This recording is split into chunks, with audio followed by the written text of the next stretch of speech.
it is the minimum energy required to remove electron from isolated gaseous atom. So what is this ionization energy?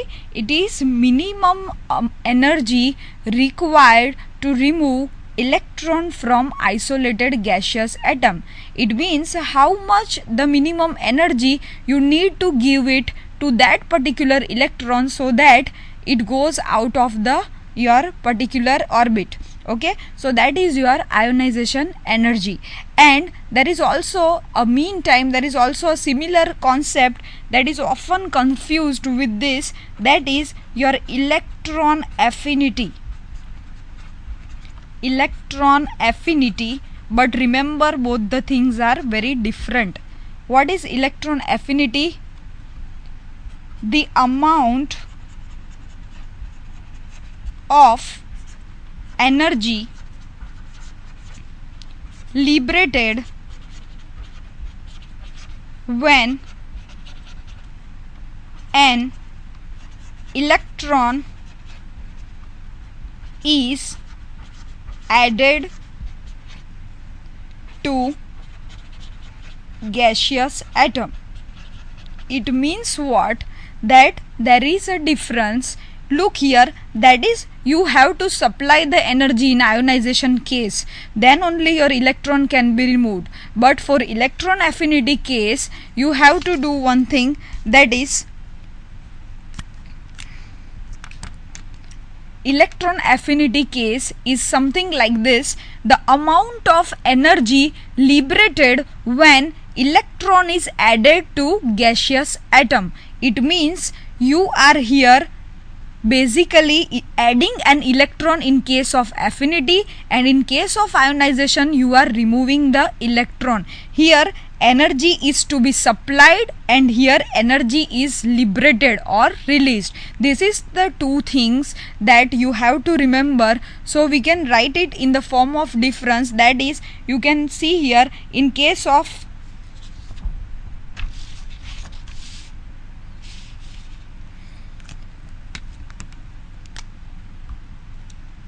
your ionization energy that was there, and here your electron affinity was there.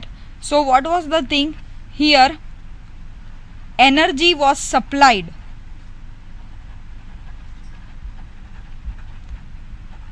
and here what is the thing? In case of electron affinity, energy was released. In case of ionization energy, electron is removed.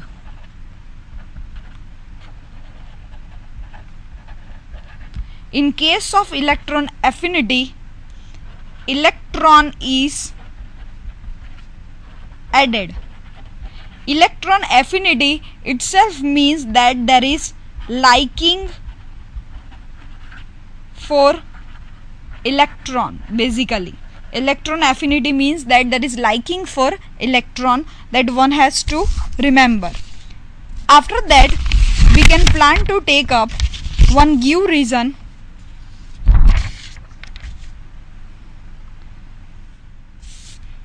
You can write here, for the give reason there is one kind of question,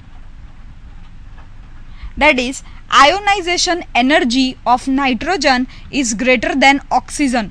Why it is so? Let us write the question first. Ionization energy of nitrogen is greater than oxygen. So why it is so? Now, before understanding this reason, we have to first write the configuration. So you are aware that nitrogen is having the atomic number of 7, oxygen is having atomic number of the 8, and that's why we have to write the configuration for both of them, and we will decide why the ionization energy of your nitrogen is greater than your oxygen. So nitrogen is having the 7 atomic number. It means its configuration is 1s2, 2s2 and 2p3. Now oxygen having atomic number of the 8, we can see here configuration is 1s2, 2s2, 2p4. I have told you one thing in the last lecture, that is half filled or fully filled orbitals are always stable. So if you see here carefully, the capacity of the p orbital is basically 6. So half filled p orbital will be having 3 electrons. In case of nitrogen, if you see clearly, then nitrogen is having half filled p orbital, and that's why it is more stable than compared to your oxygen.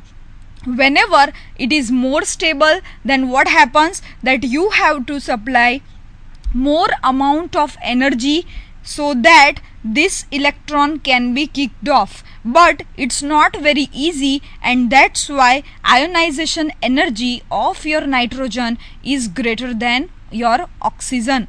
Once again I am repeating, that is your nitrogen p orbital is half filled, and that's why it is a stable configuration compared to your oxygen configuration, and that's why we need to supply very much high amount of energy to remove electron from this 2p orbital of the nitrogen, and thus your ionization energy of the nitrogen is greater than your oxygen. Now similarly you can write the another give reason, that is we can discuss the another give reason, that is ionization energy of boron is lower than beryllium. Now why it is so, that is we have to see ionization energy of boron is lower than beryllium. Let us try to find out why it is so. You can see here beryllium is having atomic number of the 4, so we can write it as 1s2, 2s2. Boron is having atomic number 5, so we can write it as 1s2, 2s2 and 2p1. The same case is there.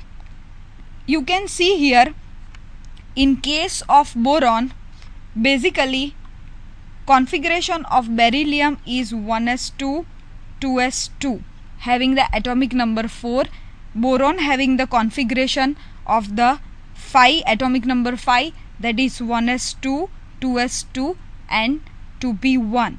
So what happens, that you have seen here beryllium is having the most stable configuration, so it is very difficult to remove electron from 2s2 orbital of beryllium. So ionization energy of the beryllium will be very high compared to your boron case. In case of boron, it is easy to remove this 2p orbital electron. So that's why ionization energy of boron is lower than your beryllium. These two give reasons are important, and you can relate it with various elements to understand the concept of the ionization energy. Now let us try to understand which are the factors that basically affects your ionization energy. So we can write down the title, that is factors affecting ionization energy.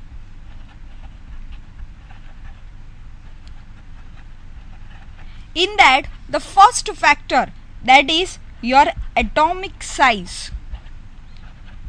Now what happens to the atom when the size increases? See, if you try to understand, if the size of atom increases, then what happens? this distance of these electrons from the nucleus increases, and due to this, by supplying very small amount of energy, this electron can be removed from the orbit very easily. So that is why we can say here that as atomic size increases, your ionization energy decreases.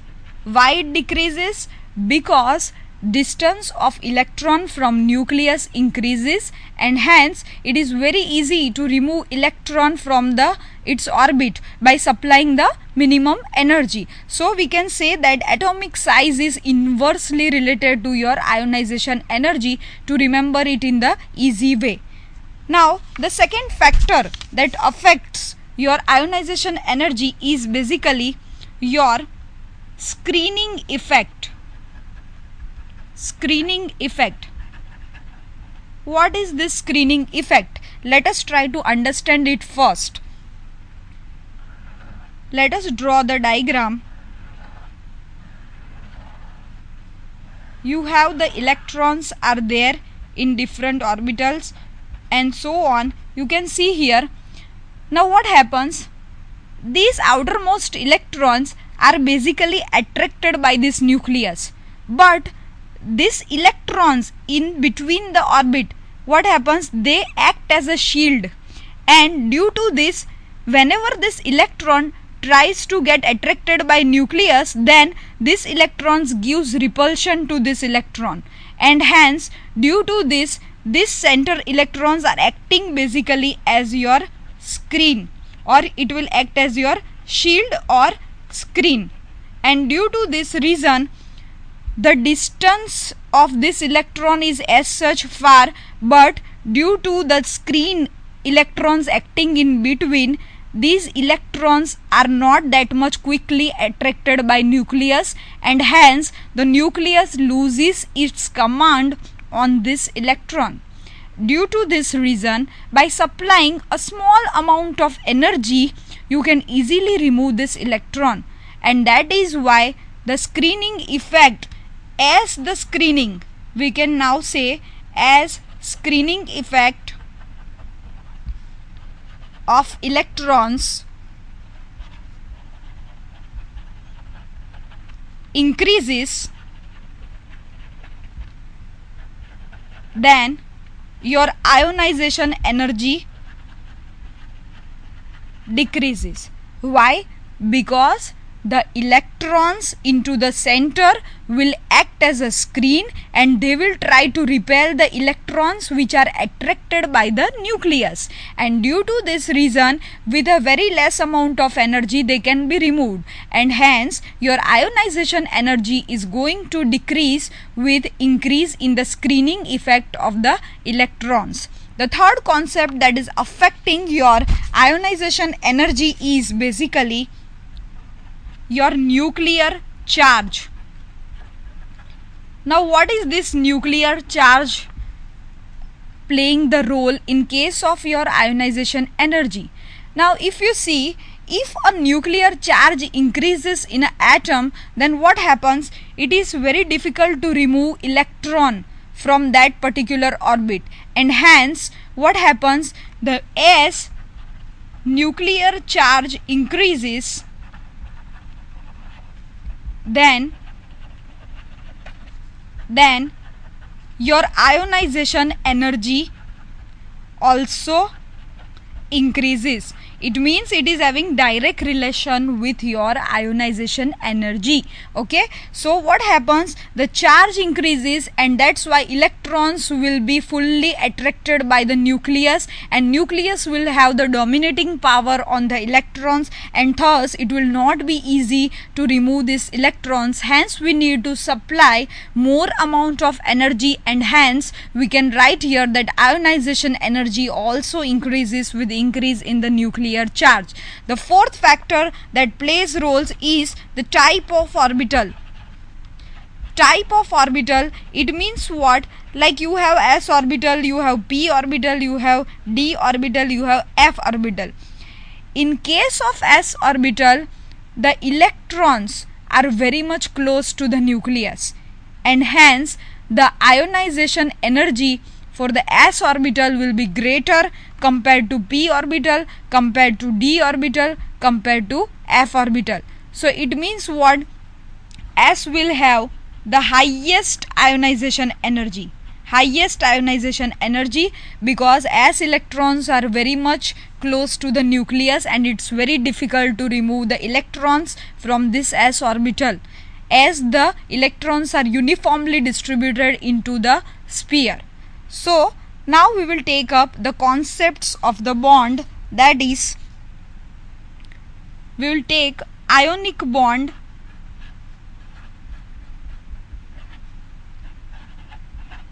Coming to the bond, it is very necessary to understand the chemistry of the bonds in order to understand any chemical reactions, and for that we should know the configuration of the elements that we have covered into the lectures. And now we will proceed how this ionic bond is formed and what are the characteristics of this ionic bond. Let us try to take the example to understand this bond. Now let us say ionic bond is basically formed due to transfer of electrons. For example, we can understand we have sodium. Sodium is having atomic number of 11. So we can write configuration as 281 like this in order to remember in simple way. On the other side we have the chlorine case having atomic number 17, that is having configuration of 2, 8 and 7. Now what happens? There is a transfer of one electron from sodium to chlorine. Okay, so what happens? Sodium and chlorine are going to form the ionic bond because sodium is going to give its one electron to the chlorine, and hence it is going to give form the NaCl compound that is basically having the ionic bond. Let us write the reaction to understand this. You have a sodium, okay, it has given one electron, so what happens? It is going to get a positive charge and one electron it has donated, so we will write like this. On the other hand, your chlorine is accepting this electron because to complete the octet, so we can write as chlorine like this. Okay, it will accept one electron